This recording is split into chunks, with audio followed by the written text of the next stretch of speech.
Take off his cloak. It is already burning. Emily Carter spoke before anyone else saw the danger. The great hall of Blackwood Keep glowed beneath hundreds of candles. 5 bronze braziers surrounded the ceremonial platform, each waiting to be lit when the Alpha King named his son heir to the Northern Territories. Servants hurried across the stone floor carrying silver trays, folded banners, and bowls of winter herbs. Nobles gathered beneath carved pillars, their jeweled clothing bright against the black walls. No one noticed the chamber Maid kneeling beside 7-year-old Liam Blackwood. Emily noticed everything. The pup stood quietly while she fastened his ceremonial cloak.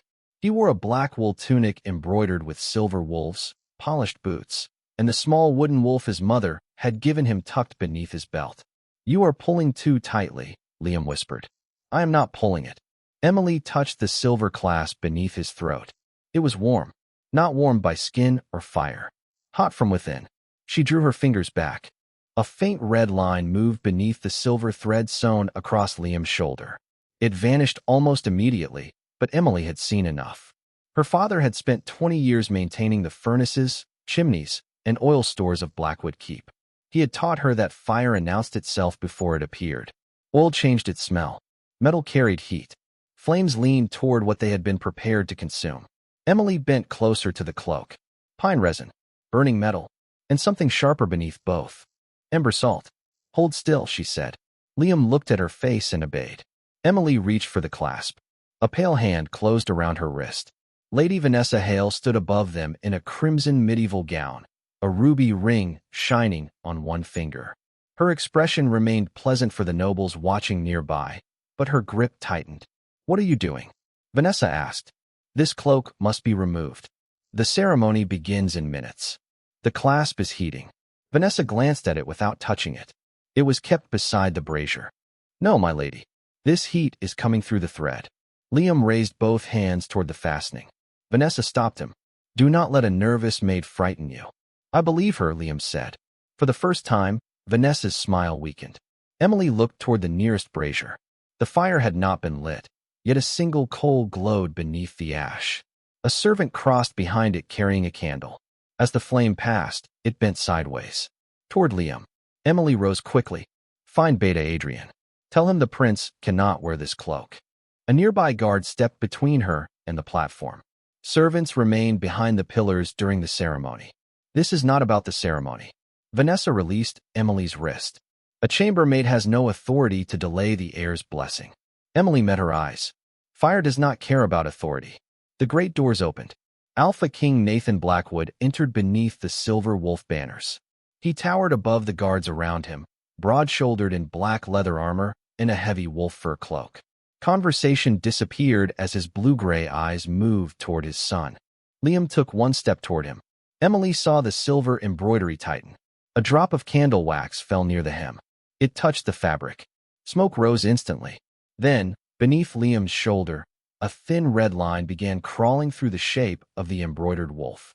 "Do not let them light the braziers." Liam's voice was quiet, but Nathan heard it. The Alpha King stopped at the foot of the ceremonial platform. For one moment, the entire great hall seemed to stop with him. Nathan Blackwood's gaze moved from his son to Emily, then to Lady Vanessa's hand still resting near the boy's shoulder. The thin red line beneath the silver embroidery had already disappeared. Only a faint thread of smoke remained. "What happened?" Nathan asked. Vanessa stepped forward before Emily could answer. "The maid frightened him." "I smelled something burning," Liam said. Vanessa's expression softened for the watching nobles. "A drop of wax touched your cloak. Nothing more." Emily looked at the dark mark near the hem. Ordinary candle wax did not make silver thread tighten. Ordinary wool did not carry heat from shoulder to clasp without showing flame. "Your Majesty," Emily said, "the cloak must be removed before the ceremony begins." Several nobles turned toward her. Servants did not address the Alpha King unless invited. Nathan studied her face. "Why?" "The silver clasp is hot. The embroidery contains pine resin and ember-salt." A murmur passed through the hall. Vanessa gave a short, controlled laugh. "Ember-salt is kept beneath guard in the royal furnace chamber." Is this Maid suggesting someone painted poison onto the heir's clothing in the middle of Blackwood Keep? "Yes," Emily said. The murmur stopped. Vanessa's eyes sharpened. Beta Adrian Cole approached from Nathan's right. He was a broad, gray-eyed man dressed in dark chainmail beneath a formal cloak. "Let me see it." Emily stepped aside. Adrian touched the clasp with 2 fingers. It was no longer hot. He examined the silver embroidery, turned the hem over, and pressed the fabric near the smoky mark. Nothing happened. "No flame," he said. "It cooled when the line vanished," Emily replied. Vanessa folded her hands. "Because there was never anything wrong." Liam reached for the clasp again. Emily caught his wrist gently. "Do not touch it." He looked up at her. Not offended. Afraid. "You believe it will burn me?" "I believe someone prepared it to." Nathan's jaw tightened. He crossed the platform and knelt before his son. The movement brought his face level with Liam's. "Did you see fire?" "A red line," Liam said. Emily saw it first. Nathan looked toward Emily. "How does a chamber made no ember-salt?" "My father tended the royal hearths before he was dismissed." Vanessa's ruby ring turned slowly around her finger. Her father was dismissed after the Western Furnace fire. "He warned them before it happened," Emily said. Adrian's gaze shifted toward her. Nathan rose. "Remove the cloak." Vanessa moved between him and Liam. "My king, the gathered alphas have crossed 3 territories for this ceremony. Delaying it because a servant smelled smoke will make the court appear weak." Nathan's expression became unreadable. Emily watched the nearest brazier. The unlit coal beneath its ash glowed brighter. A servant she did not recognize moved behind the final pillar and lowered the iron bar across the eastern doors. Emily pointed. "That man is locking the exit." Adrian turned. The servant disappeared into the crowd. Then the first ceremonial bell rang. 5 torchbearers stepped toward the braziers. Liam's silver clasp flashed red. Emily seized the edge of his cloak. "The fire is not inside the brazier," she said. "It is waiting inside him." The second bell began to toll. The third bell rang before Nathan could stop the torchbearers. Flame touched the first brazier. It should have risen straight toward the vaulted ceiling. Instead, it bent sideways, toward Liam. Emily saw the movement reflected in the polished silver tray held by a servant beside the platform. The reflection revealed what the watching nobles could not see from the front, a narrow line of oil shining beneath the red ceremonial carpet. It began at the brazier.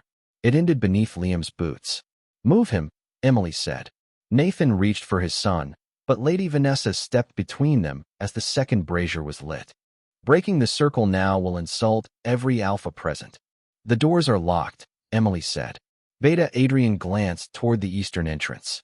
2 guards pulled at the iron bar from inside, but it did not move. Someone had chained the outer handles together. Nathan turned toward the torchbearers. "Stop the ceremony." The 4th bell drowned his command. The second flame leaned toward Liam. Then the third.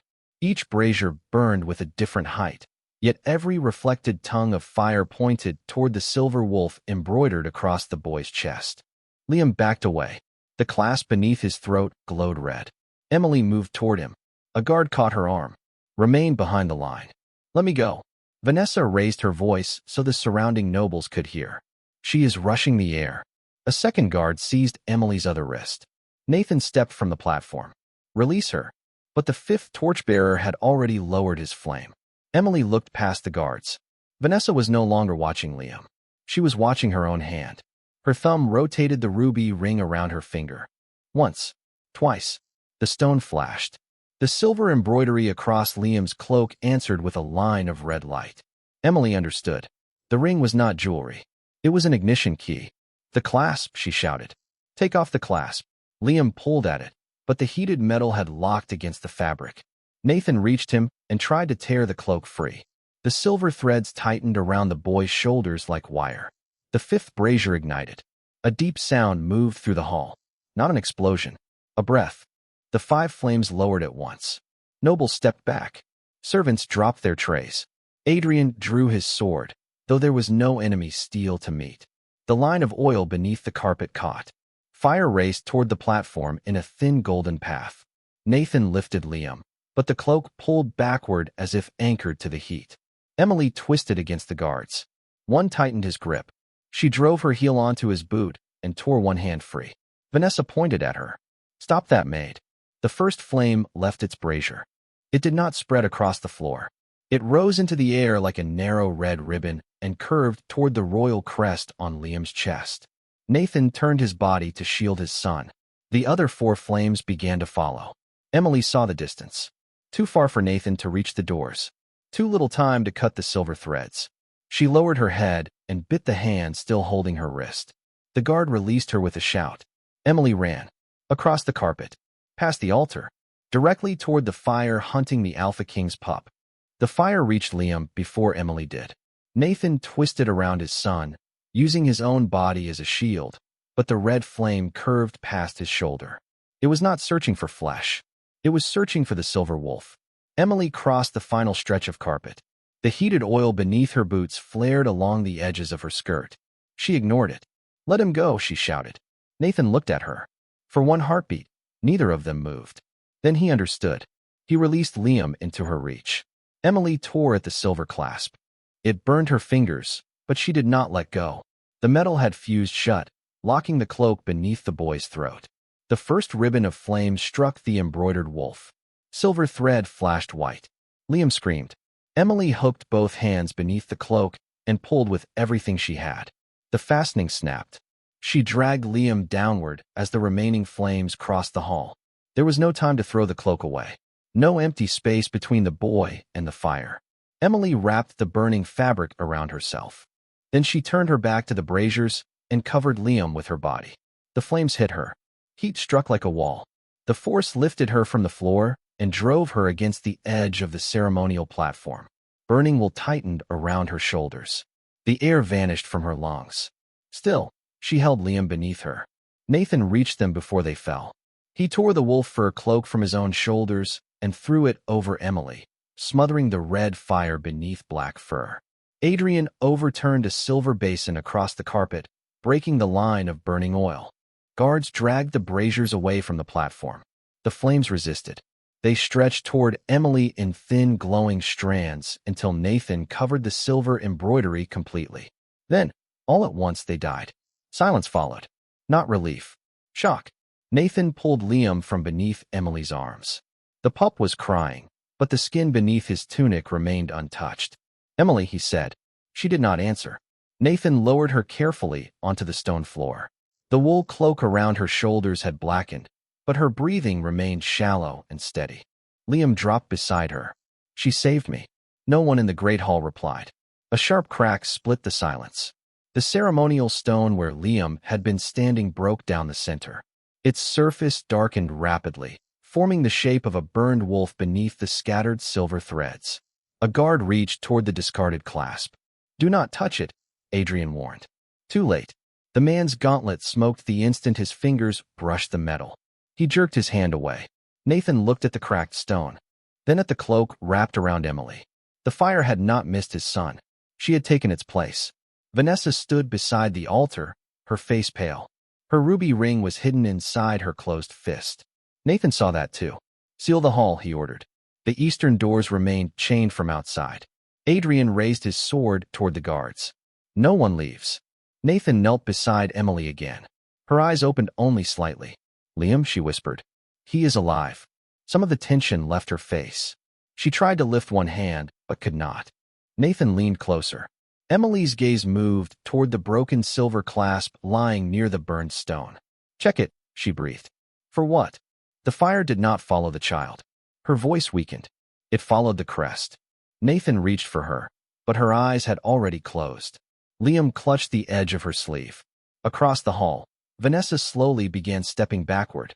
Emily woke to the sound of Liam turning a page. The healer chamber was dim except for the fire beneath the stone hearth. Linen bandages covered her shoulders, arms, and the upper part of her back. Every breath pulled against the salve beneath them. Liam sat beside the bed with an open storybook across his knees. He had been reading aloud.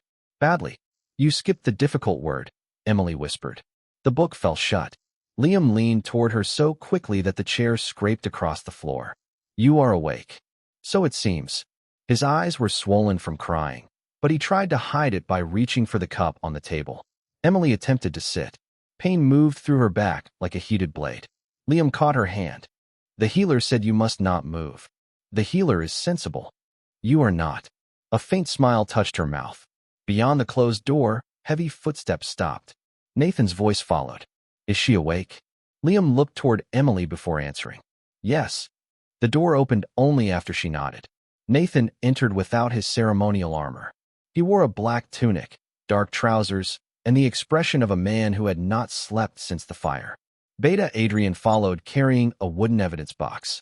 Nathan's gaze moved across Emily's bandages, then settled on her face. You saved my son. Emily looked at Liam. He was in front of me. That is not an explanation. It is the only one I had time for. Nathan had no answer to that. Adrian placed the box on the table and opened it.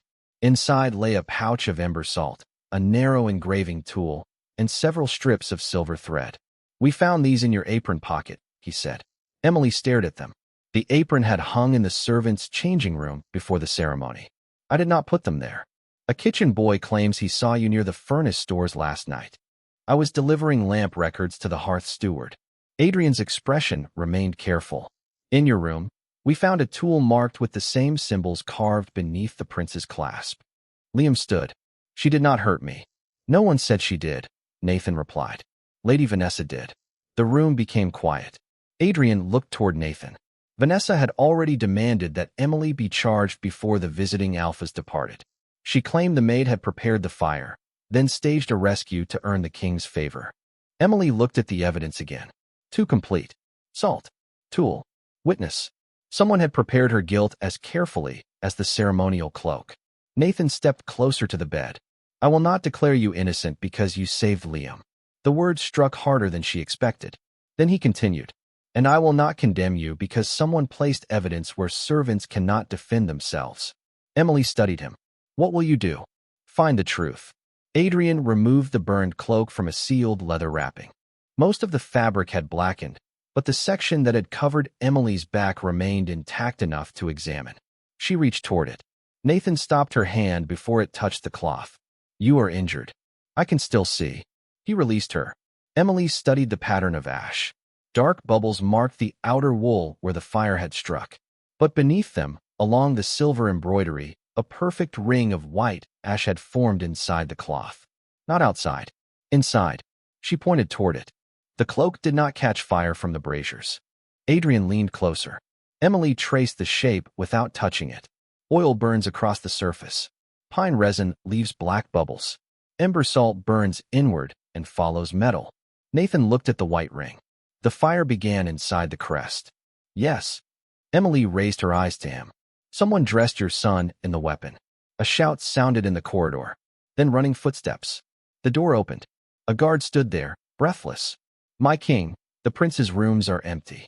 Liam turned sharply. Emily looked beside the bed. The chair was empty. The boy who had been holding her hand seconds earlier was gone. He was here less than a minute ago. Emily forced herself upright despite the pain tearing across her back. Nathan crossed the healer chamber in 2 strides and opened the narrow side door beside the hearth. It led into a servant's passage used for carrying water and linens without disturbing patients. The latch hung open. On the floor lay Liam's wooden wolf. Nathan picked it up. His expression did not change, but the air around him did. Who entered this corridor? He asked. The guard swallowed. A palace page brought fresh bandages. He wore the healer's green sash. There are no male pages assigned to this wing, Adrian said. Nathan closed his fist around the wooden toy. Lock every gate. Search the towers, kitchens, stables, and lower passages. Lady Vanessa is not to leave her chambers. The guard ran. Emily looked at the burned cloak spread across the table. White ash followed the silver wolf stitched into its lining. The pattern was too precise to be accidental. Wait, she said. Nathan turned toward her. The clasp. Adrian lifted the blackened silver fastening with iron tongs. Emily studied the marks carved beneath it. 3 narrow curves surrounded a small ruby-shaped indentation. A trigger seal, she said. The ember-salt was dormant until something awakened it. Nathan's eyes moved toward the door through which Vanessa had stood during the ceremony. Her ring. Emily remembered the woman rotating the ruby around her finger as the braziers were lit. Once. Twice.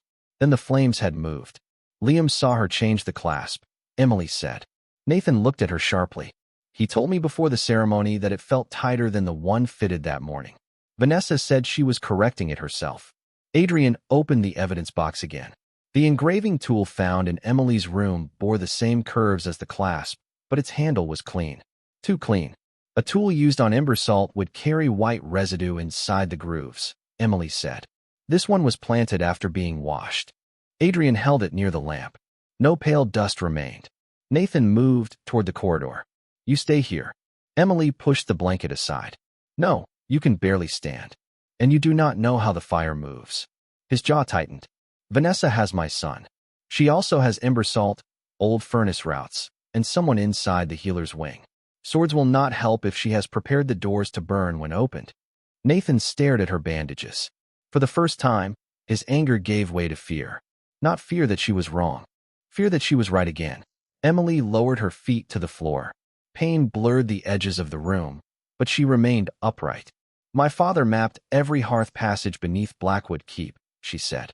The old furnace chamber connects to the ceremonial hall, the servants' wing, and the western tower. Adrian's face hardened. The western furnace was sealed after the fire that disgraced your father. Emily looked at the white ash inside Liam's cloak. That is where Vanessa learned about ember-salt. A distant bell rang. Not the alarm from the gates. A single low toll from beneath the castle. Emily knew that sound. The old furnace bell. Someone had opened the iron draft doors for the first time in 17 years. Nathan handed Liam's wooden wolf to Emily. Show us the way. They entered the servants' passage together. At the first stairwell, they found Lady Vanessa's ruby ring resting on the stone. Its hidden chamber was open. A trail of white ember-salt led downward into the darkness. Then Liam screamed from somewhere beneath the keep. Do not break that door. Nathan's hand stopped inches from the iron handle. A thin white line circled the frame of the old furnace chamber. Ember-salt had been pressed into the cracks between stone and metal, almost invisible beneath 17 years of soot. One pull would have dragged the iron across it. One spark would have ignited the entire entrance. Liam screamed again from the other side. Nathan's restraint broke across his face. My son is in there. And that is why she prepared the door for you, Emily said. Pain burned beneath her bandages with every breath, but she forced herself closer. Adrian held the torch low while she examined the floor, hinges, and blackened wall. The salt line continued beneath the threshold. No safe entrance. Not from the corridor. Emily looked upward. An old ventilation shaft disappeared into darkness above the arch. My father said every furnace had two mouths, she whispered. One for fuel, one for air. Adrian followed her gaze. The draft passage. Emily nodded. It opens behind the western chimney. Nathan looked toward the narrow stairway they had passed. How far? 2 levels above us, then through the ash crawl space. You cannot climb in your condition. Emily turned toward him.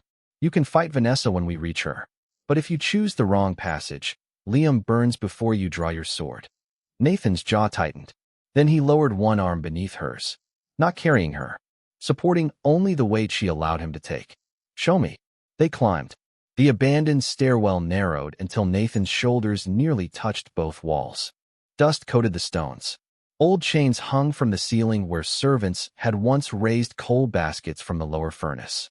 At the second landing, Emily found a square iron panel hidden behind a rotting tapestry. She pressed her palm against it. Cold air moved through the seam. Here, Adrian forced the rusted latch with the tip of his dagger. The panel opened into a low passage lined with soot. Nathan entered first on his hands and knees. Emily followed, biting back every sound as rough stone pulled against her bandages. Adrian came behind them, dragging the panel closed to prevent torchlight from exposing their approach. Below, Vanessa's voice echoed through the furnace chamber. Your father will come through the main door. Liam answered, frightened but defiant. He will not let you hurt Emily again. Vanessa laughed softly. Your maid has already served her purpose. Emily stopped crawling. Through a narrow iron grate beneath them, she could see the chamber. Liam stood on a raised stone platform between 3 unlit braziers. Silver cord bound his wrists to an iron post. Vanessa waited near the main door with a torch in one hand. White ember-salt surrounded the platform. Adrian leaned close to Nathan. If we drop through the grate, she lights the circle. Emily studied the old chimney levers built into the wall beside them. One opened the lower vents. Another reversed the draft. Her father had taught her the symbols when she was a child. Fire followed air before it followed fuel. Emily pointed to the second lever. Pull that when I signal. Nathan looked at her. What will it do? Make the flames move away from Liam. And toward whom? Emily looked through the grate at Vanessa. Toward the person holding the torch. She removed Liam's wooden wolf from her pocket and lowered it carefully through the bars. It struck the platform with a quiet wooden knock. Liam looked down, then up. He saw Emily through the grate. She placed one finger against her lips. Vanessa turned. What was that? Liam closed his hand around the toy. Emily reached for the grate latch. Nathan caught her wrist. You are not going down first. She expects you, Emily whispered. She does not expect the maid she tried to burn. Below them, Vanessa lifted the torch toward the ember-salt. Emily opened the grate. Then she dropped into the furnace chamber. Emily struck the stone floor on one knee. Pain tore across her bandaged back, but she rose before Vanessa recovered from the shock. The noblewoman lowered the torch toward the white circle surrounding Liam. You should still be in bed. You should have chosen a fire you understood. Vanessa smiled. Then she touched the flame to the ember-salt. Emily, Liam shouted. The white powder ignited. Fire raced around the platform in a perfect ring. Emily did not run toward the boy. She ran toward the western wall. Vanessa's smile disappeared. Emily seized the first chimney lever and pulled it downward. Nothing happened. The mechanism had been chained. Vanessa lifted the torch higher. You thought an old servant's map would save you? No, Emily said. I thought you would believe I came alone. Above them, metal groaned. Nathan pulled the second lever from inside the ventilation passage. The furnace draft reversed. Air thundered through the chamber. The flames around Liam bent away from him. Vanessa turned too late. Her torch stretched sideways, feeding a red ribbon of fire toward the main door instead of the platform. The ember-salt surrounding the entrance ignited. Vanessa stumbled back. Her escape disappeared behind a wall of flame. Adrian dropped through the ceiling grate and landed beside Emily. Nathan followed, his sword already drawn. Vanessa dragged Liam against the iron post and pressed the burning torch near his silver cords. One step closer, she said, and the air burns. Nathan stopped. Emily watched the flame. It leaned toward the silver binding around Liam's wrists. The same hunger, the same pattern. You need the crest, Emily said. Vanessa's eyes moved toward her. What? The ceremony failed because I removed the cloak. This time, you tied the target directly to silver. Vanessa tightened her grip on the torch. You know nothing. I know your ruby ring activated the first clasp. I left the ring where you would find it. You left an empty ring. Emily looked at Vanessa's other hand. A smaller ruby glinted beneath her glove. The trigger stone is still on your finger. Nathan saw it. So did Adrian. Vanessa pressed her thumb against the hidden setting. The silver cords around Liam began to glow. Emily moved toward a blackened ceremonial cloak hanging from a hook beside the furnace. Vanessa laughed. You intend to shield him again? Emily pulled the cloak around her shoulders. The silver wolf embroidered across its back shone beneath the soot. Vanessa's gaze fixed on it. Exactly as Emily expected. Which crest will the fire follow? Emily asked. Vanessa raised the torch. The royal one. She twisted the ruby. Fire burst from the 3 braziers. It crossed the chamber toward Emily, then curved away. The silver thread on her cloak was copper-plated with ash. The true royal embroidery had been wrapped around a stone furnace figure behind Vanessa. The flame struck it. The chamber filled with white light. Vanessa spun toward the burning figure, revealing the glowing ruby mechanism on her hand to Nathan, Adrian, Liam, and the guards now entering through the open draft passage. The fire had exposed its master. Adrian crossed the distance first and knocked the torch from Vanessa's hand. Nathan seized her wrist before she could crush the ruby. The ring remained lit between his fingers, evidence no planted pouch could erase. Emily reached Liam and cut the heated cords with Adrian's fallen dagger. The boy threw his arms around her. You came back. I said I would protect you. Nathan forced Vanessa to her knees. Her face finally lost its practiced calm. She is only a maid, she said. Nathan looked at Emily holding his son beneath the dying firelight. No, he replied. She is the reason you failed twice. The furnace vents opened fully. Cold air swept through the chamber. For the first time that night, every flame turned away from Liam. The fire did not miss my son. Nathan's voice filled the restored great hall. It struck the woman who chose to stand where he should have died. No one moved. The 5 ceremonial braziers had been extinguished and covered with iron lids. The burned silver clasp rested on an oak evidence table beside Vanessa's ruby trigger ring, the false engraving tool, and a sealed pouch of ember-salt. Lady Vanessa Hale stood in chains beneath the Blackwood crest. Her crimson gown had been replaced by a plain gray dress. Without jewels, attendants, or rehearsed smiles, she appeared smaller than the fear she had created. Emily sat near the front of the hall. Her shoulders remained bandaged beneath a blue-gray medieval dress, and every movement still carried pain. Liam sat beside her, holding the wooden wolf in his lap. One of his hands remained wrapped around hers. Beta Adrian stood before the assembled council. The ruby mechanism activated the ember-salt placed inside the prince's ceremonial cloak, he said. The same mechanism was used in the western furnace chamber. He lifted the ring with iron tongs. The accused triggered it in front of the Alpha King, the royal heir, 2 guards, and myself. Vanessa raised her chin. The maid created the entire performance. Emily looked at her. Vanessa continued. She understood the furnaces. She knew the old passages. She planted the salt and used the prince to make herself important. Liam rose before Nathan could speak. She told them to remove my cloak. His young voice carried farther than Vanessa's. They stopped her. The nobles turned toward him. She came when the fire moved. She covered me. Then she came again when Vanessa took me underground. Vanessa's expression tightened. He is a frightened child. He is the heir you attempted to murder, Nathan said. The words fell without anger. That made them heavier. Adrian placed the burned cloak on the table. A white ring of ash remained inside the embroidered wolf. Emily stood slowly.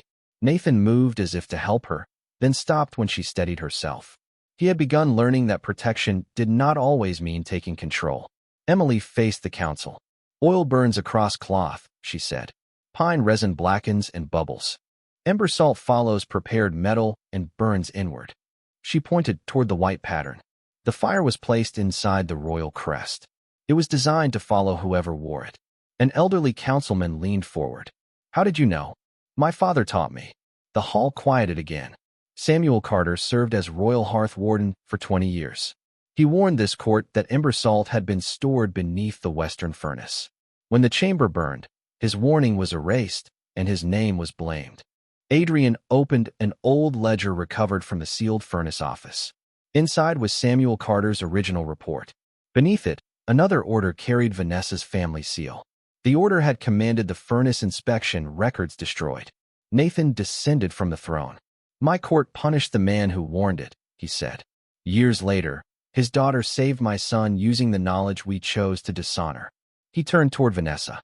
Lady Vanessa Hale, you are stripped of title, land, and claim to the Blackwood crown. You will answer for treason, attempted murder, false evidence, and the unlawful imprisonment of the royal heir. The guards led her away. She looked back only once. Not at Nathan. At Emily. As though she still could not understand how a chambermaid had defeated her. When the doors closed, Nathan placed Samuel Carter's report beside the burned clasp.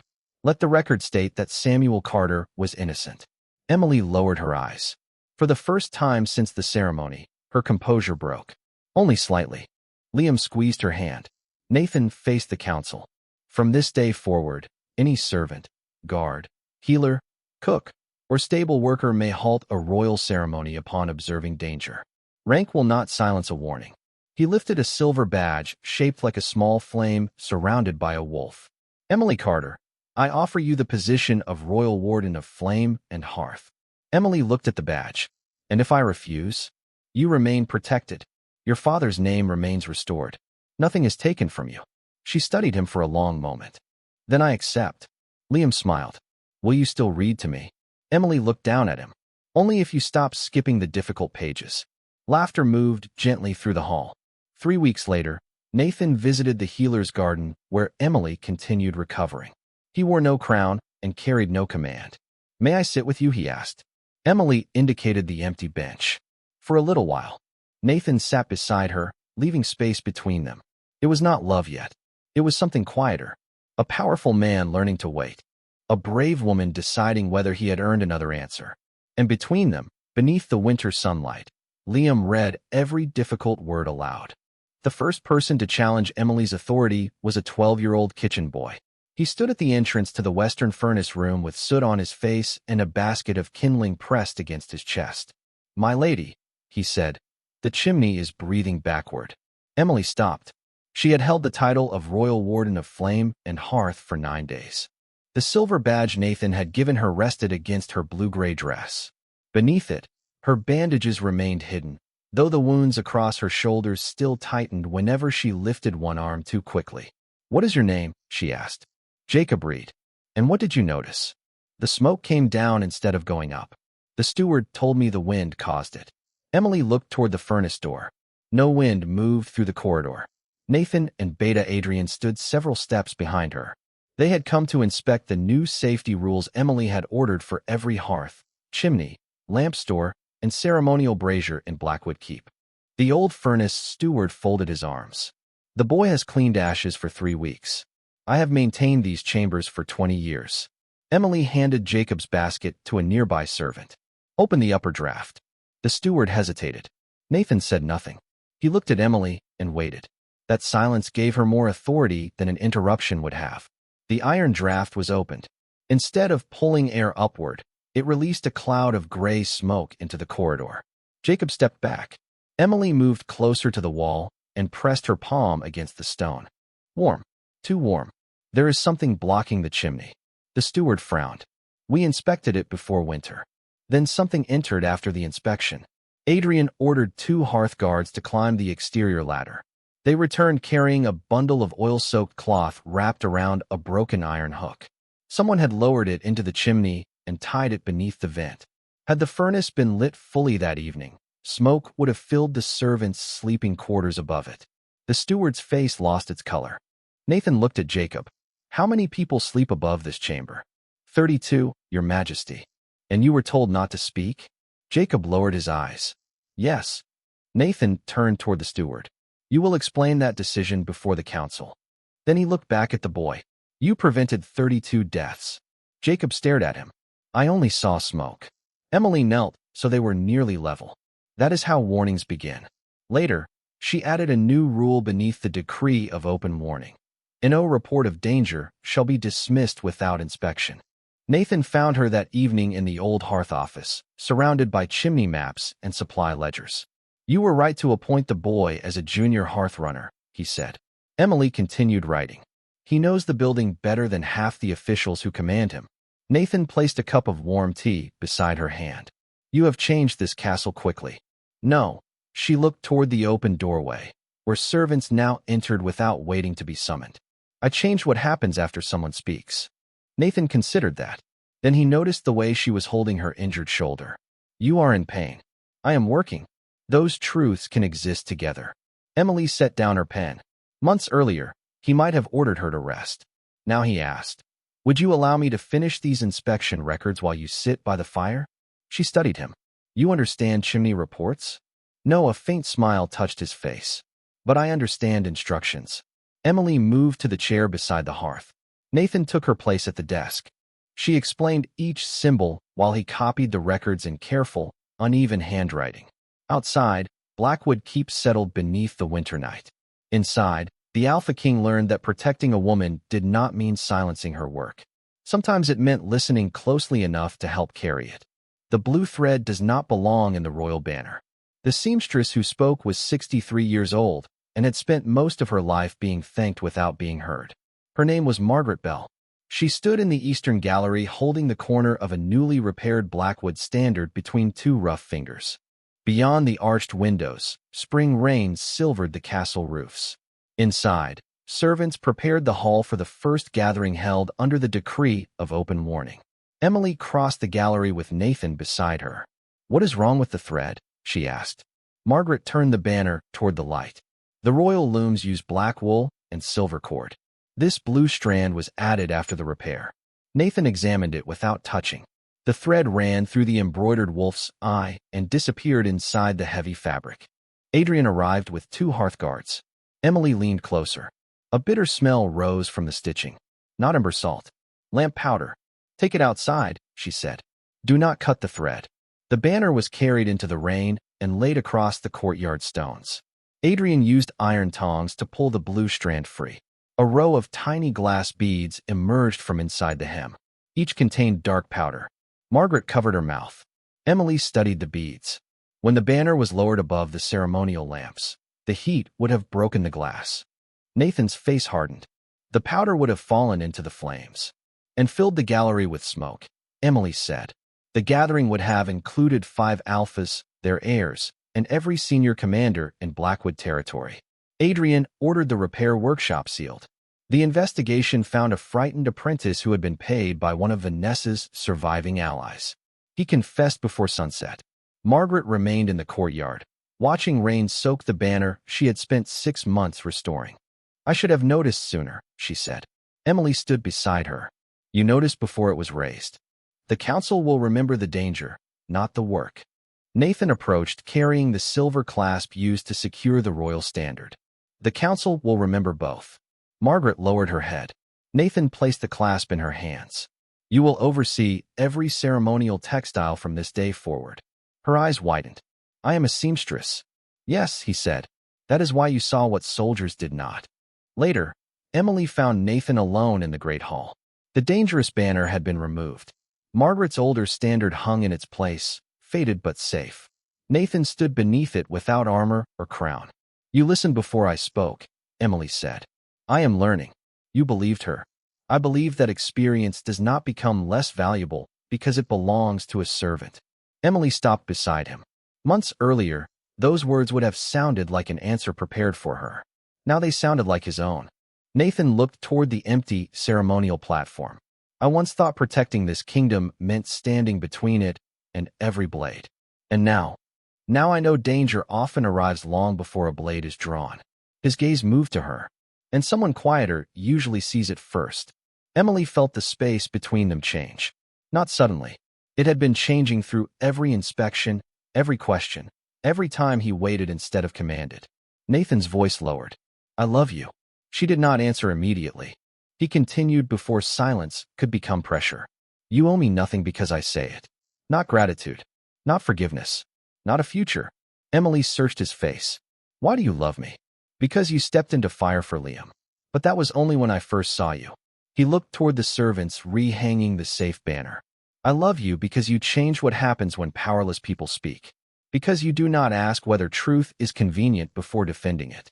Because every day beside you makes me less certain that authority and wisdom are the same thing. Emily moved closer. And if I never become your Luna, then I will still be grateful that you taught me how to be a better king. She touched the edge of his hand. Nathan remained still, allowing her to choose the distance. Emily rose onto her toes and kissed him. Softly, deliberately. When she stepped back, his eyes remained closed for one brief moment. You may ask again tomorrow, she whispered. A smile reached his face. This time, neither fire nor fear stood between them.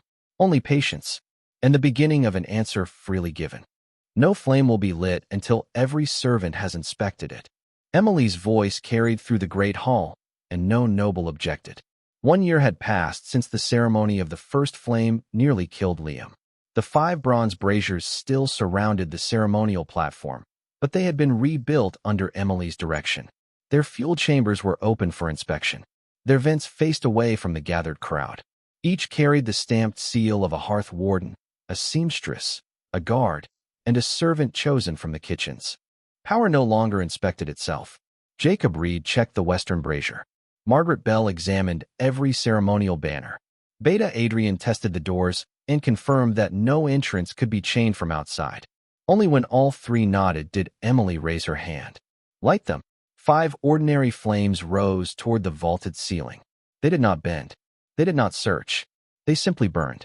Liam stood beside his father wearing a black ceremonial tunic without silver embroidery. At 8 years old, he had grown taller, though he still carried the wooden wolf his mother had given him. Nathan wore formal black armor and a wolf fur cloak, but no crown.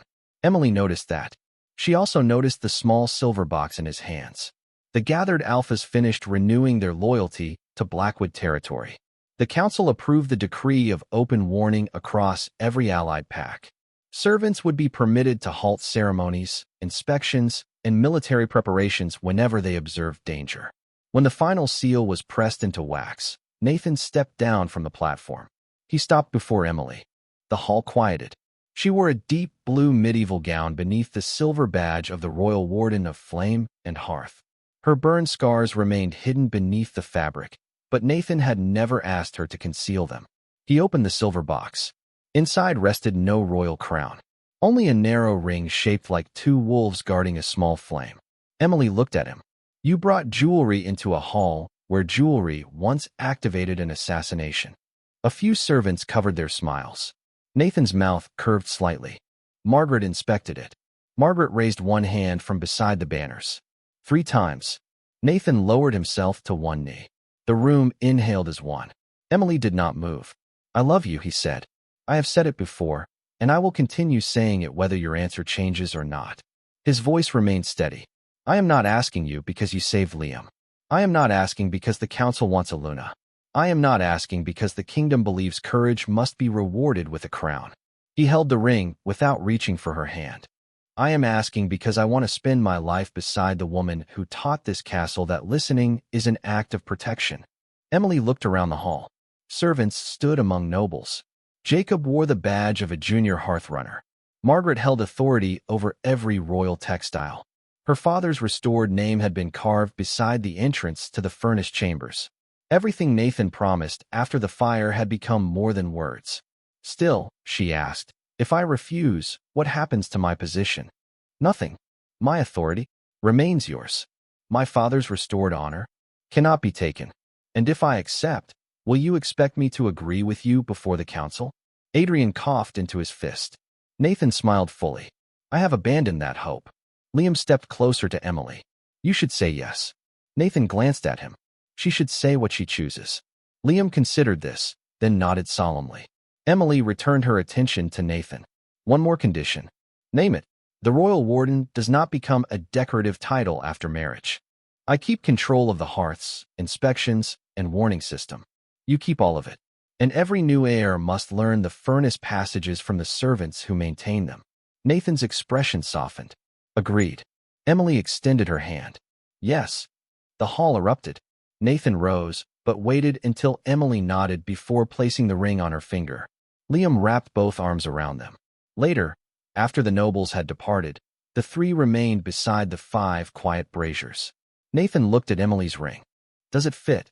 It does. And the future? Emily watched Jacob teaching 2 younger servants how to inspect a vent. That will require adjustment. Nathan laughed softly. She took his hand. Once, fire had entered that hall as a weapon hidden beneath royal beauty. Now it burned openly, watched by the people once ordered to remain silent. Emily had stood between the flame and the Alpha King's pup. Nathan had spent the year proving that he could stand beside her without standing above her. The wedding would come later. That night, they simply walked from the Great Hall together while Liam carried the final inspection ledger between them. The flame is too quiet. The warning came from a 14-year-old scullery maid. Her name was Rose Turner, and she had been carrying a copper basin through the Great Hall when she stopped beside the eastern brazier. 10 years had passed since Emily Carter shielded Liam Blackwood from the fire meant to kill him. Blackwood Keep had changed. Servants no longer lowered their voices when they noticed danger. Inspection ledgers hung beside every furnace. Ceremonial cloaks were examined by seamstresses, hearth wardens, guards, and kitchen workers before touching royal shoulders. Above the hall entrance, the decree of open warning had been carved into black stone. No voice is too low to protect a life. Rose stared into the brazier. The flames appeared ordinary, golden, steady.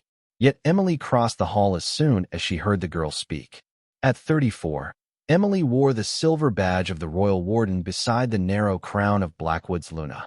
Her honey blonde hair remained braided low, and faint scars still crossed her shoulders beneath her dark blue medieval gown. What do you mean by quiet? She asked. Rose swallowed. The wood is cracking, but the flame makes no sound. Nathan stopped speaking with the visiting Alpha beside him. He was older now, silver beginning at his temples, but still towering and broad-shouldered beneath his black ceremonial cloak. He did not tell Rose she was mistaken. He turned toward the guards. Clear the hall. Liam, now 17 and nearly as tall as his father, immediately guided the younger pups toward the courtyard. He carried no wooden wolf at his belt anymore. It rested inside his chambers, but he had never forgotten what it meant. Emily knelt beside the brazier. A normal oak fire whispered when air passed through it. This one did not. She lifted the iron inspection mirror and angled it beneath the fuel tray. A thin layer of black resin covered the lower vent. Someone had sealed the airflow. Not enough to extinguish the fire. Enough to force smoke backward into the hall once the doors closed for the winter council. Adrian's guards searched the fuel baskets and found powdered silver hidden beneath the final layer of wood. Had the council begun, the smoke would have weakened every wolf inside before the attackers entered. Nathan looked at Rose. "How did you notice?" "My mother burns wet wood," she said. "It sounds different." Emily smiled. "That is enough." By sunset, the saboteurs were captured near the northern gate. They had worn merchant cloaks and carried forged invitations, but the attack failed before the first door was closed. No flames crossed the room. No child screamed. No maid had to throw herself into danger. The kingdom listened before sacrifice became necessary. That evening, Rose stood nervously inside the hearth office while Emily placed a junior warden's badge in her hand. "I only heard something strange," the girl said. Emily looked toward the wall where Samuel Carter's restored name had been carved beside the old furnace maps. "So did my father." Nathan entered with Liam behind him. The young heir carried a new inspection ledger. "Rose should sign the first page," Liam said. She stared at him. "The future Alpha wants my name in a royal record?" Liam opened the book before her. "The future Alpha wants the record to begin with the person who saved the room." Rose signed carefully. Later, Emily and Nathan stood together beneath the 5 ceremonial braziers. All burned normally. Nathan took her hand. "Once, you stood between fire and my son." Emily watched Rose teaching 2 younger servants how to listen to a flame. Now no one should have to. That was the legacy she valued most. Not the crown. Not the title. Not the story nobles told about the maid who survived the fire. It was a castle where the quietest warning could stop a king, where servants were heard before heroes were required, and where Liam would inherit more than a throne. He would inherit a kingdom that had finally learned to listen.